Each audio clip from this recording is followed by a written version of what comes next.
Hello friend, मैं अभिषेक short subject परिवार में आप सभी का स्वागत है। आज हम कल स्टार्ट करने जा रहे हैं अपना प्रैक्टिस सेट नंबर 20।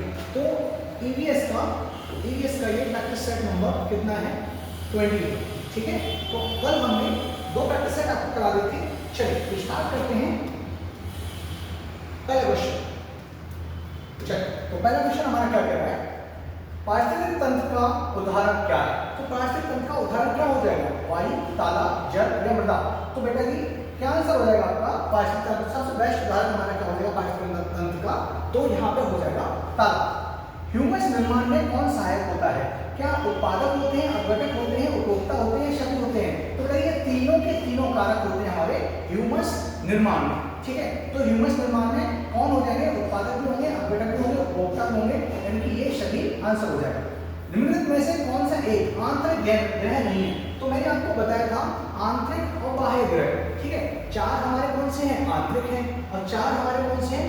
बाह्य ग्रह हैं। तो देखो बुध हमारा आंतरिक है, ठीक है, शुक्र हमारा आंतरिक है, पृथ्वी हमारी आंतरिक है। कौन सा आंतरिक नहीं है? तो ये जैकोबियन या जलोय ग्रह कहलाते हैं। इनको हम क्या कहते हैं? बाह्य ग्रह कहते हैं। चलिए आंसर क्या हो जाएगा? सैटर्न हो जाएगा। सैटर्न यानी कि शनि। सैटर्न की अगर बात करते हैं तो इसका सबसे बड़ा उपग्रह को ही बेटा दूसरा नाम कहते हैं चंद्रमा। तो सबसे बड़ा जो चंद्रमा है इसका, तो कौन है वो? इसका तो टाइटन है। ठीक है, क्या है? टाइटन। अगर गैनीमेड पूछे, गैनीमेड सब किसका चंद्रमा है? तो ये किसका है? ये हमारे बृहस्पति का है। किसका है? तो बृहस्पति ग्रह का ये चंद्रमा है। चलिए नेक्स्ट क्वेश्चन पे चलते हैं। वायुमंडल का कौन सा भाग प्रकाश की परावैंगनी यानी कि यूवी रेज जो होती है किरणों को पृथ्वी की सतह पर आने से रोकता है? तो मैंने आपको इसको डायग्राम बना के बताया था। हमारा कौन सा होता है? जो यहाँ पे सन है और जो डायरेक्ट नहीं आने देता, ये रेज है जो डायरेक्ट नहीं आती है। तो यहाँ पे हमारा कौन सा पड़ता है? ओजोन मंडल, जिसको हम क्या कहते हैं? समता मंडल कहते हैं। तो समता मंडल में कौन रिप्रेजेंट होता है? ओजोन होता है, और इसीलिए ओजोन को यहाँ पे यूवी रेज को यहाँ पे क्या कर लेता है? अवशोषित कर लेता है। ठीक है, तो आंसर क्या हो जाएगा? समता मंडल। स्ट्रेटोस्फीयर इसको इंग्लिश में कहते हैं। करो या मरो का नारा भारत के किस प्रसिद्ध आंदोलन की शाखा दिया गया? तो बेटा ये करो या मरो गांधी जी ने दिया था। और करो या मरो का नारा गांधी जी ने दिया था, और कौन सा दिया था? तो भारत छोड़ो आंदोलन। ठीक है, तो भारत छोड़ो आंदोलन 1942 इसका आंसर है। ठीक है, संज्ञा अवज्ञा की बात करें तो बेटा जी ये 1930 का है। इसी को दूसरी भाषा में इसका दूसरा नाम क्या है? तो इसी को हम दांडी मार्च कहते हैं। ठीक है, और दांडी में जो हमारा दांडी था, जो हमारा दांडी मार्च था, उसमें कितने लोगों के साथ गए थे? तो बेटा जी 78 अनुयायी थे। 78 प्लस 1 आंसर लगा रहा है, एक गांधी जी की थी। ठीक है, तो एक हमारे गांधी। अच्छा हम बात करें रॉलेट एक्ट की, इसको काला कानून कहते हैं। 1919 रॉलेट एक्ट, काला कानून, बिना गले बिना वकील का कानून इसको कहा जाता है। तो ये कौन सा आंसर हो जाएगा हमारा? Rowlatt act. अशोक आंदोलन की बात करें, अशोक आंदोलन, तो बेटा जी अशोक आंदोलन 1920 का है, असहयोग आंदोलन। और इसको पूछे इसको वापस कब ले लिया गया था? तो वापस ले लिया गया था इसको 1922। ठीक है, कौन सा कांड हो गया था? तो चौरा-चौरी कांड हो गया था। चौरी-चौरा या चौरा-चौरी। ठीक है, चलिए नेक्स्ट क्वेश्चन पे चलते हैं। नेक्स्ट क्वेश्चन हमारा कह रहा है निम्नलिखित में से भारत का कौन सा क्षेत्र उष्णकटिबंधीय सदाबहार वन से ढका हुआ है? तो कौन सा क्षेत्र है उष्णकटिबंधीय सदाबहार वन से ढका हुआ है? तो बताइए ये क्या हो जाएगा? पश्चिमी घाट, केरल। ठीक है, कौन सा हो जाएगा? यहाँ पे सदाबहार वन पाए जाते हैं, शायद सबसे ज्यादा जैव विविधता यहीं पर पाई जाती है।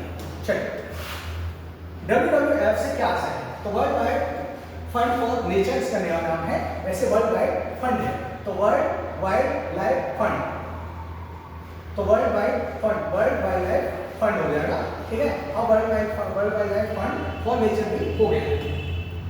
चलिए नेक्स्ट क्वेश्चन करते हैं। किस गैस के वर्षा के पानी में घुलने, किस गैस के वर्षा के पानी में घुलने से वर्षा का पानी अम्लीय हो जाता है? तो बेटा जी अम्ल वर्षा की बात कर रहा है। इसकी बात कर रहा है अम्ल वर्षा।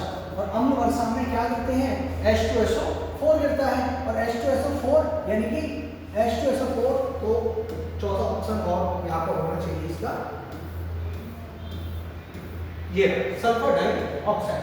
तो SO2 क्या गिरता है? SO2। ठीक है भाई, चलिए नेक्स्ट क्वेश्चन की बात कर लेते हैं। तो आंसर हमारा हो जाएगा SO2। पृथ्वी का ऊष्मायन का अर्थ क्या है? तो पृथ्वी का ग्लोबल वार्मिंग की अगर बात करते हैं तो क्या हो रहा है? वैश्विक तापमान में वृद्धि हो रही है और ग्रीन हाउस गैसों की वजह से हो रही है। तो किसका आंसर क्या हो जाएगा? ग्रीन हाउस गैसों द्वारा पृथ्वी के तापमान में वृद्धि। ठीक है, यही आंसर हो जाएगा पृथ्वी का ऊष्मायन। ओजोन परत की मोटाई, तो ओजोन परत की मोटाई मैंने कल ही आपको बताया था किसमें मापी जाती है? डॉप्सन में मापी जाती है। ठीक है, तो ओजोन परत की मोटाई किसमें मापी जाएगी?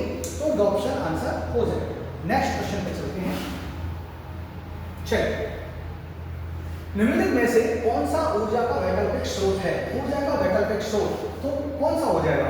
क्या हमारा लिथियम बैटरी हो जाएगा, सोडियम लैंप हो जाएगा, जल ऊर्जा हो जाएगा, या एलईडी हो जाएगा? तो कौन सा हो जाएगा? जल ऊर्जा हो जाएगा। ठीक है, आंसर क्या हो जाएगा? जल ऊर्जा। अन्नामलाई टाइगर रिजर्व, तो बताइए अन्नामलाई टाइगर रिजर्व हमारा कहाँ होगा? तमिलनाडु में होगा। अन्नामलाई टाइगर रिजर्व हमारा कहाँ पे है? तो तमिलनाडु आंसर हो जाएगा। चलिए, और ये कहाँ पड़ता है? कोयम्बटूर। ठीक है, कहाँ पे? तो कोयम्बटूर। अच्छा, कोयम्बटूर में एक और है पक्षी विज्ञान केंद्र, सलीम अली पक्षी विज्ञान केंद्र पूछे, सलीम अली पक्षी विज्ञान केंद्र। तो सलीम अली पक्षी विज्ञान केंद्र की बात करता है, तो आंसर क्या हो जाएगा हमारा? कोयम्बटूर आंसर हो जाएगा। चलिए, नेक्स्ट क्वेश्चन पे चलते हैं। फॉरवर्ड ब्लॉक के संस्थापक, तो आप बता सकते हैं फॉरवर्ड ब्लॉक 1939। फॉरवर्ड ब्लॉक की बात करते हैं तो फॉरवर्ड ब्लॉक 1939 और किसने? तो सुभाष चंद्र बोस। आंसर क्या हो जाएगा? सुभाष चंद्र बोस। Forward bloc. हरपुर अधिवेशन पूछे तो 1938 का है और त्रिपुरी अधिवेशन पूछे तो 1939 का है। ठीक है, ध्यान रखना। तंबाकू की आदत किससे होती है? तो निकोटीन होता है। क्या होता है? Nicotine. Nicotine nicotine nicotine. Answer क्या हो जाएगा? निकोटीन। ठीक है, चलो नेक्स्ट क्वेश्चन पे चलते हैं। नेक्स्ट क्वेश्चन क्या कह रहा है? डॉक्टर भीमराव अंबेडकर संग्रहालय एवं पुस्तकालय स्थित है। तो डॉक्टर भीमराव संग्रहालय और पुस्तकालय ये हमारा रामपुर में पड़ता है। ठीक है, रामपुर का फेमस क्या है? चाकू। क्या फेमस है? तो रामपुरी, पेट में घुसा दिया, आत्मा अधूरी पूरी सब हो जाता है। ठीक है, चलिए, तो रामपुर का रामपुरी चाकू। चलिए, नेक्स्ट क्वेश्चन आते हैं। रोनाल्ड रॉस का संबंध किससे संबंध है? बेटे रोनाल्ड रॉस, इन्होंने मलेरिया, इन्होंने क्या किया था? मलेरिया। तो मलेरिया की बताया था कि मादा परजीवी एनाफ्लीज, इससे एनाफ्लीज, ये मादा परजीवी होता है, मादा मच्छर। ठीक है भाई, तो ध्यान रखना। रोनाल्ड रॉस किससे संबंधित है आपके? तो मलेरिया से संबंधित है। हैजा का टीका पूछिए किसने दिया था? रॉबर्ट क्रॉच। किसने दिया था? तो रॉबर्ट क्रॉच आंसर हो जाएगा, रॉबर्ट क्रॉच। चेचक का टीके की बात करें तो सबसे पहला टीका जो आया था वो चेचक का ही टीका था और वो था एडवर्ड जेनर। क्या था? Edward Jenner. ठीक है, तो बात कर लेते हैं आगे की। चलिए, नेक्स्ट चलते हैं। निम्न में से कौन सा पादप उत्पाद साबुन का विस्थापन है? साबुन का विस्थापन ऑप्शन क्या कहते हैं? रुद्राक्ष नहीं हो सकता, रीठा है, तेंदू है, उपरोक्त सभी। तो बेटा जी रीठा। रीठा आपने देखा होगा, गर्ल्स वगैरह जो महिलाएं होती हैं वो बालों में रीठा वगैरह लगाती हैं। ठीक है, तो ये क्या है? साबुन का विस्थापन होता है, तो रीठा आंसर हो जाएगा इसका। परम तापमान पैमाना क्या होता है? केल्विन। केल्विन होता है परम ताप, मैंने बताया था केल्विन केल्विन, तो आंसर क्या हो जाएगा? केल्विन। चलिए, नेक्स्ट क्वेश्चन की बात कर लेते हैं। नेक्स्ट क्वेश्चन हमारा क्या कह रहा है? राष्ट्रीय गीत की रचयिता। तो बेटा जी राष्ट्रगीत वंदे मातरम, राष्ट्रगीत, राष्ट्रगान नहीं, जनगण नहीं, वंदे मातरम। तो वंदे मातरम बंकिम चंद्र चट्टोपाध्याय या बंकिम चंद्र चटर्जी भी इनको बोल देते हैं। ठीक है, 1896 अधिवेशन था कलकत्ता अधिवेशन। ठीक है, तो 1896 कलकत्ता अधिवेशन, कलकत्ता में गाया गया था और भैया इन्होंने इनको गाया था। दूसरी बात अगर बात करें यहाँ पे अधिवेशन की अध्यक्षता किसने की थी? तो रहीमतुल्लाह सयानी। रहीमतुल्लाह सयानी। तो ये अधिवेशन के अध्यक्ष थे, कांग्रेस के अध्यक्ष थे, कांग्रेस अधिवेशन के अध्यक्ष थे, कांग्रेस अधिवेशन अध्यक्ष थे। तो ध्यान रखना ये 1896 में होता है। ठीक है, रविंद्रनाथ टैगोर ने जनगण मन गाया है 1911 में पहली बार गाया था। तो यहाँ पे जनगण मन 1911 में। मोहम्मद इकबाल ने सारे जहां से अच्छा हिंदुस्तान और इंकलाब जिंदाबाद दोनों किसने दिए हैं? मोहम्मद इकबाल। मैथिली शरण ये हमारे राष्ट्रीय कवि हैं, मैथिली शरण। ठीक है भाई, चलिए। जनगण मन की हिंदी संस्करण को संविधान, जनगण मन की हिंदी संस्करण को संविधान सभा ने भारतीय संविधान सभा ने भारतीय भारतीय राष्ट्रगान के रूप में कब अपनाया? भारत के राष्ट्रगान के रूप में कब अपनाया? ऐसा होना चाहिए था, भारतीय के राष्ट्रगान कर दिया उन्होंने। चलो, तो कब अपनाया था? तो 24 जनवरी 1950। ठीक है, आंसर क्या हो जाएगा? 24 जनवरी 1950 इसका आंसर होगा। चलिए नेक्स्ट क्वेश्चन की बात करते हैं। ताज एक्सप्रेस वे, बेटा जी क्या है ये? ताज एक्सप्रेस वे।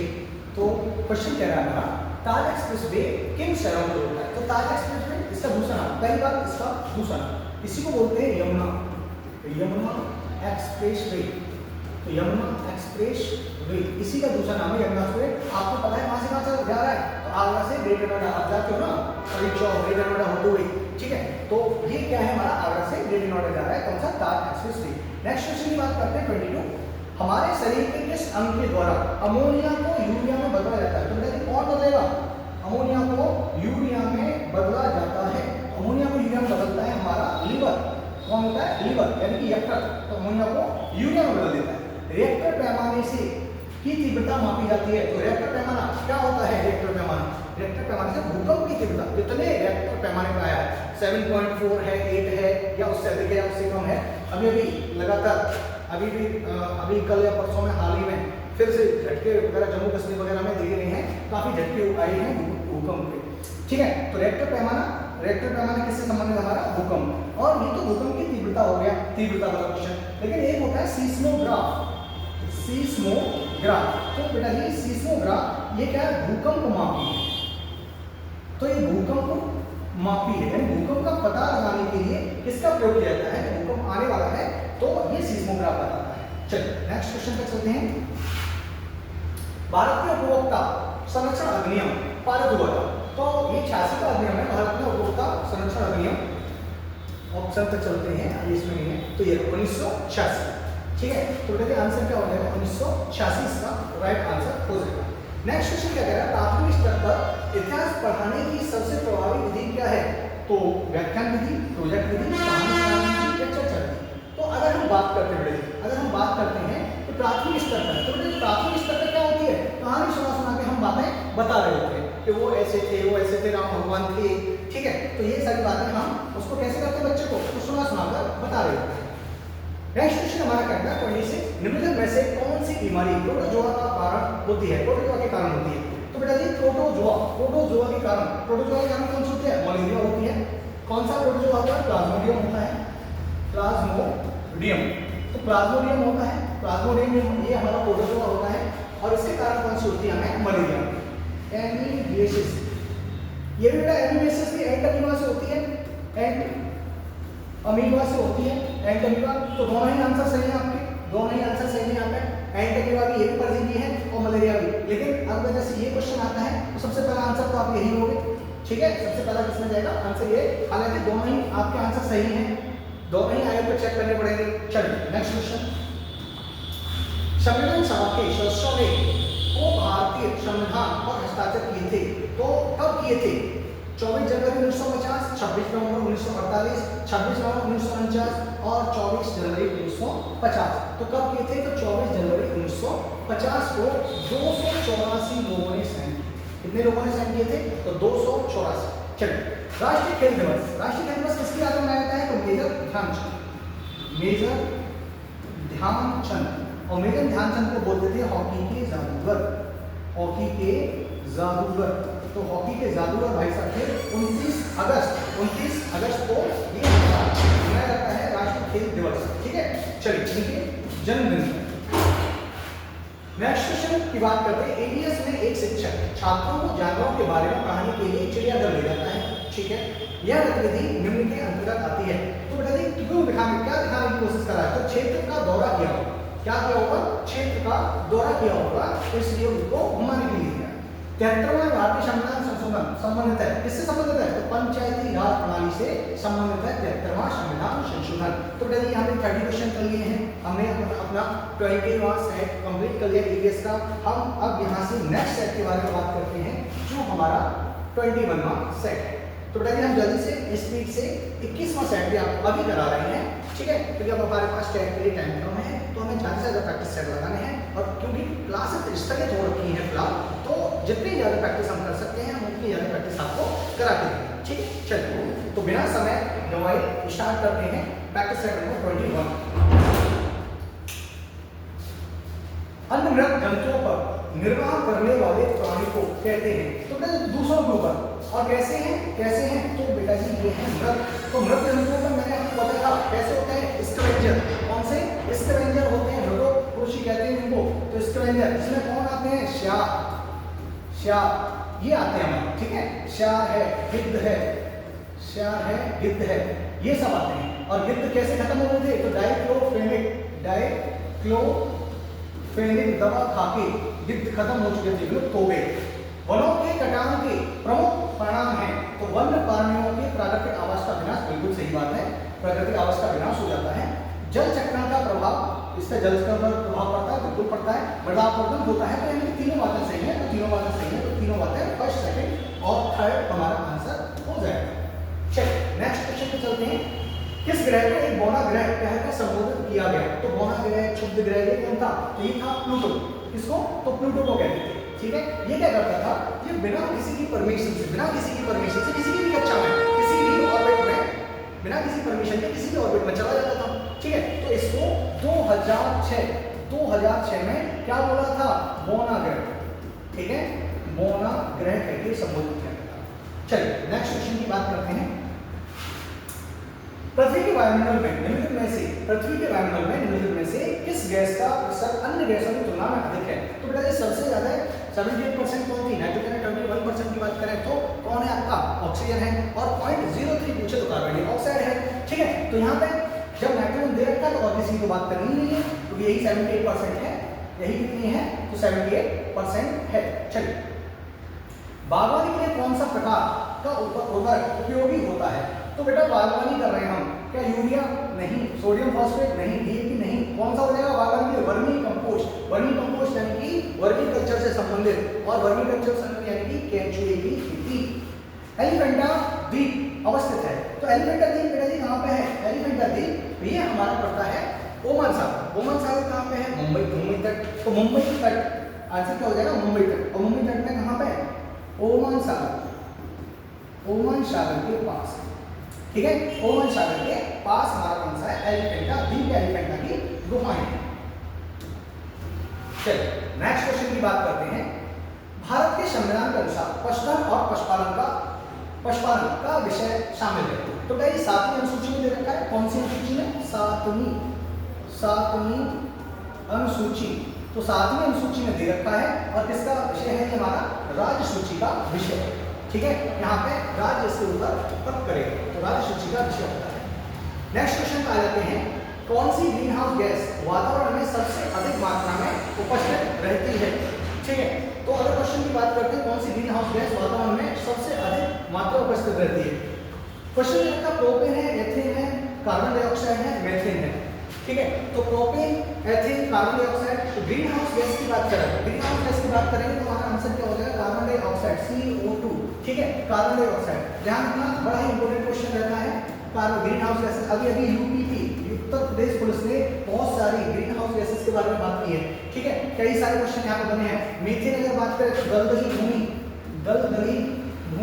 तो दलदली भूमि की अगर बात करते हैं तो आंसर क्या होगा, मीथेन। जब हमारे पशु जुगाली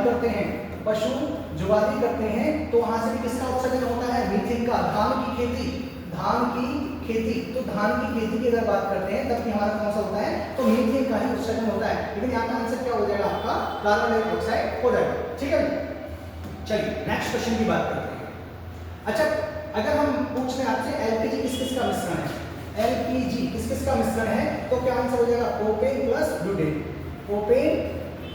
प्लस ब्यूटेन का मिश्रण है एलपीजी। और अगर मैं पूछूं एलपीजी मॉडल किसका, लिक्विडेशन, प्राइवेटाइजेशन, ग्लोबलाइजेशन, तो बेटा जी वैश्विक उदारीकरण की बात किया गया, तो उदारीकरण नीति किसके टाइम पे, तो ये किसके टाइम पे आई थी, तो पीवी नरसिंह राव और यहाँ पे कौन थे, मनमोहन सिंह, ठीक है। ये आपका क्वेश्चन बड़ी इंपॉर्टेंट है, एलपीजी मॉडल किसने दिया। चलिए नेक्स्ट क्वेश्चन की बात कर लेते हैं। उत्तर प्रदेश में पूर्वांचल एक्सप्रेस मार्ग निम्न में से किस नगर से नहीं गुजरेगा? किस नगर से नहीं गुजरेगा? फैजाबाद से गुजरता है, आजमगढ़ से गुजरता है, मऊ से गुजरता है, अयोध्या है, बाराबंकी है, इन सब से गुजरता है। बस्ती से नहीं गुजरेगा। किससे नहीं गुजरेगा? तो आंसर हो जाएगा बस्ती। कौन सी गैस अधिकतम भूमंडलीय तापमान वृद्धि के लिए उत्तरदायी है? Global warming. ये कौन सा क्वेश्चन है? ग्लोबल वार्मिंग का क्वेश्चन है और आपको बता रखा है कौन सी उत्तरदायी होगी? तो कार्बन डाइऑक्साइड उत्तरदायी होती है। ठीक है, नेक्स्ट क्वेश्चन पर चलते हैं। 11वां क्वेश्चन है हमारा, निम्नलिखित में से विषम को चयनित कीजिए और दिखाई दे और को पहचाना है। सौर ऊर्जा, पवन ऊर्जा, ज्वारीय ऊर्जा। तो बताइए ये तीनों की तीनों ऊर्जा हैं, एनर्जी है, लेकिन ये प्राकृतिक गैस है, संपीड़ित गैस यानी कि सीएनजी टाइप की, सीएनजी कंप्रेस्ड नेचुरल गैस। ठीक है, तो आंसर क्या हो जाएगा? प्राकृतिक गैस आंसर हो जाएगा। नेक्स्ट क्वेश्चन को देखते हैं, पन्ना राष्ट्रीय उद्यान। तो पन्ना, माधव पन्ना पैच, माधव पन्ना पैच, कान्हा किसली माधव पन्ना पैच, सतपुड़ा, कौशल कूनो, ये सारे के सारे हमारे किसके हैं? तो एमपी वाले हैं। तो पन्ना किसमें हो जाएगा हमारा? एमपी। तो एमपी के सारे किसमें चले जाएंगे? एमपी में चले जाएंगे। अच्छा, जो क्वेश्चन आ जाता, क्वेश्चन आपसे अगर मैं पूछूं ये पन्ना, तो ये पन्ना किसके लिए फेमस है? तो यहाँ पे किसकी खान है? हीरे की खान, हीरे की खान। तो हीरे की खान पन्ना। तो बेटा हीरा नामक गुफा से किसी आदमी को ज्ञान की प्राप्ति हुई थी।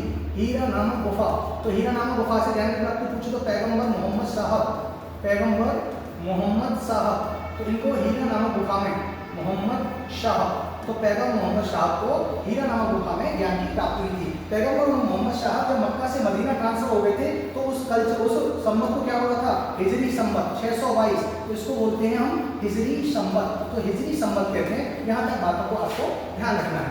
चलिए, तो इसका आंसर क्या हो जाएगा? एमपी। अच्छा, एक से रोक लीजिए, गुजरात राष्ट्रीय गिर उद्यान, यहाँ पे हमारा गुजरात। तो गिर राष्ट्रीय उद्यान। अगर बात करते हैं राजस्थान, तो राजसमंद, जयसमंद, ढेबर, नक्की, ये सारी झीलें बजा सागर माही नदी पर यहीं पे है राजस्थान में। सरस्का उद्यान की बात करते हैं तो सरस्का यहीं पे। और अगर क्वेश्चन आता है पठार, कौन सा? यहाँ उड़िया का पठार। कौन सा पठार? उड़िया का पठार। तो उड़िया का पठार भी आपका कहाँ पे हो जाएगा? तो ये राजस्थान में हो जाएगा। ठीक है भाई, चलिए। अच्छा, महाराष्ट्र का उत्सव बता दो। तो महाराष्ट्र में उत्सव होता है काले घोड़े, काले घोड़े या काला घोड़ा। ठीक है भाई, तो काले घोड़े या काला घोड़ा आंसर हो जाएगा। चलिए आगे की बात कर लेते हैं। उत्तर प्रदेश विधानसभा के प्रथम अध्यक्ष, बड़ा इंपोर्टेंट क्वेश्चन रहता है। उत्तर प्रदेश विधानसभा के अध्यक्ष कौन है? तो राजर्षि पुरुषोत्तम दास टंडन, राजर्षि पुरुषोत्तम दास टंडन आंसर हो जाएगा। नेक्स्ट क्वेश्चन आता है, पल्स पोलियो कार्यक्रम का उद्देश्य। तो पल्स पोलियो कार्यक्रम का उद्देश्य क्या है? पल्स पोलियो सफल बनाए, ऐसे करके टैगलाइन आती है। तो पल्स पोलियो इसका उद्देश्य क्या है? पोलियो का उपचार, बिल्कुल उपचार होना चाहिए। पोलियो से उत्पन्न लकवा को रोकना, बिल्कुल। पोलियो का संपूर्ण उन्मूलन करना, रेड रोड, सही बात है। तो यहाँ पे इसका कार्यक्रम का उद्देश्य क्या है? पोलियो का संपूर्ण उन्मूलन करना, खत्म ही करना है, यही तो है पोलियो का संपूर्ण उन्मूलन। उपचार तो है ही, लेकिन साथ में क्या? पोलियो का संपूर्ण उन्मूलन। हालांकि यहाँ पे ऊपर सभी ने आंसर दे रखा है, तो तीनों ही बातें भी सही है, लेकिन अगर बेस्ट आंसर देखा जाएगा तो क्या हो जाएगा? पोलियो का संपूर्ण उन्मूलन, यही हमारा उद्देश्य है। मनुष्य के हृदय में कितने कक्ष होते हैं? तो बताइए कितने कक्ष होते हैं? 4 होते हैं, 2 आर्टरी होते हैं और 2 वेंट्रल होते हैं। ठीक है, इनको हम बोलते हैं आलंद और निलय। ठीक है, तो 2 आलंद होते हैं और 2 निलय होते हैं। तो 4 कोष होते हैं। श्वसन के दौरान मनुष्य द्वारा ग्रहण की जाने वाली गैस, तो भैया श्वसन के दौरान कौन सी लेते हैं? O2, ऑक्सीजन लेते हैं। अब O2 से बता दो जल्दी से, जल वाष्प। तो जल वाष्प इसका फॉर्मूला क्या होता है? जल वाष्प H2 मत कर देना, H2 + O2 होता है। क्या होता है? H2 + O2 होता है। चलिए ये भी साइड आपका खत्म होने वाला है। बीडी कंपास क्या है? B D compass. तो बीडी कंपास नहीं, बीडी कपास है, बीडी कपास। ठीक है, बीडी कपास एक संकर पौधा है नहीं, ये ट्रांसजेनिक पौधा होता है। क्या होता है? ट्रांसजेनिक पौधा होता है। तो ट्रांसजेनिक पौधा देखिए, एक ट्रांसजेनिक पौधा है। अब जल्दी से यहीं पे बता दो, जेट्रोफा। यहीं पे आप बता दो जेट्रोफा। इसी का दूसरा नाम है रतनजो। तो ये कैसा पौधा है? ये बायोडीजल पौधा है। कैसा पौधा है? तो ये बायोडीजल पौधा है। तो बायोडीजल पौधा। ठीक है, चलिए। वायु की आर्द्रता, बेटा आर्द्रता मापी को कहते हैं जहां पर भी हाइड्रो लग जाए।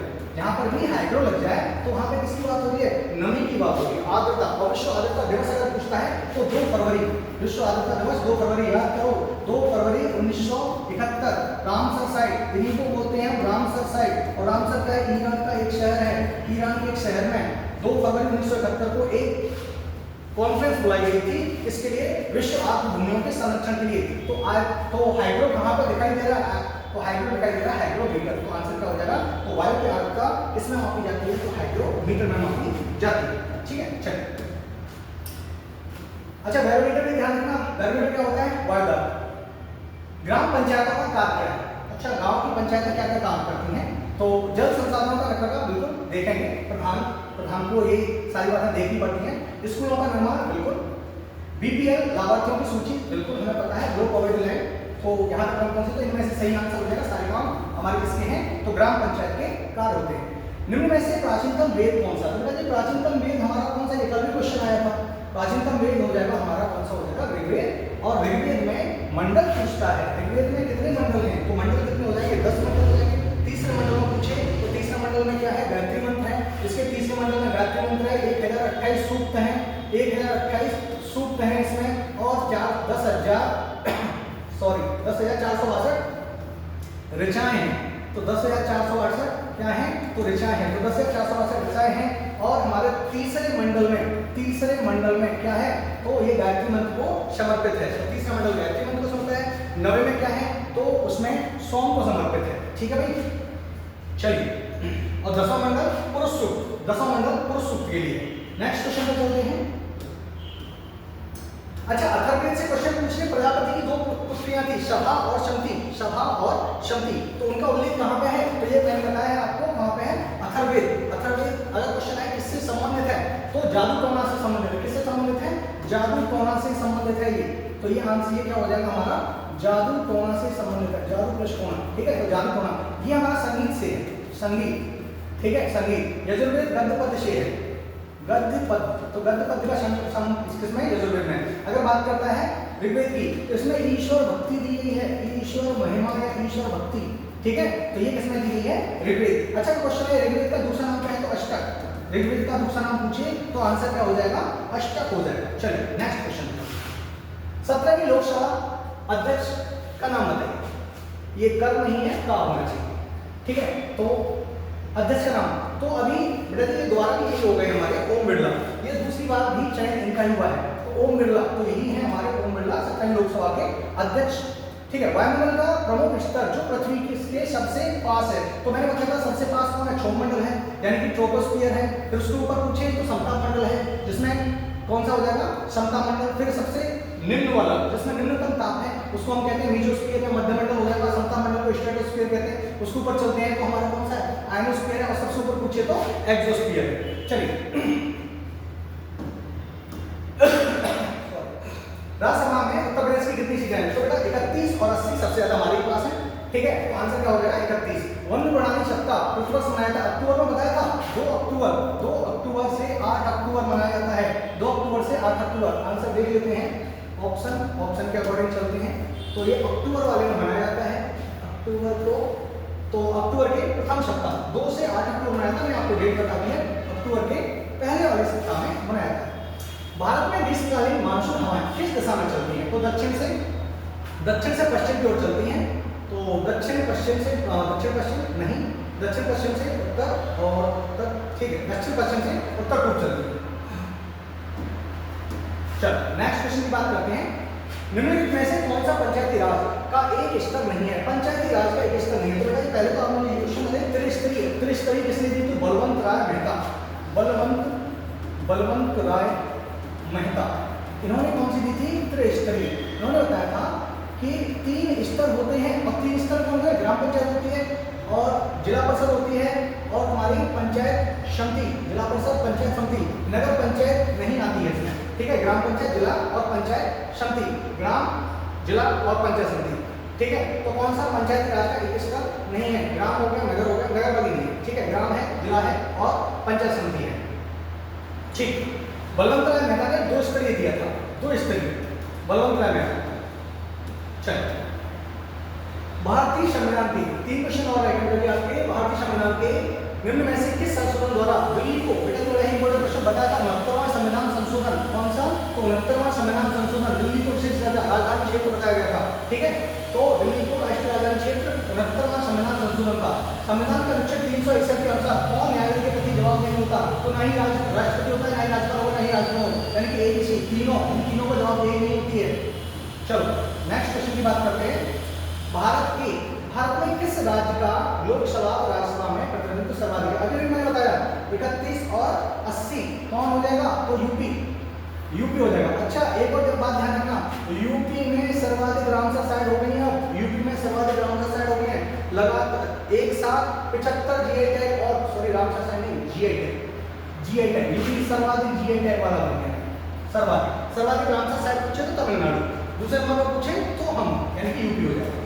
अस्पष्टता का समाप्ति, तो अस्पष्टता का अंत हमारा अनुच्छेद 17 कहता है, ठीक है। इसमें क्या है? अस्पष्टता का अंत है। अनुच्छेद 18 क्या कहता है? उपाधियों का अंत है। अनुच्छेद 19, तो 19 से 1, 2 इसमें क्या देते हैं? सारी स्वतंत्रता देते हैं, ठीक है। तो ये आपका एलियस का 2 सेट यहाँ पे कंप्लीट करा दिए गए हैं, ठीक है। धन्यवाद।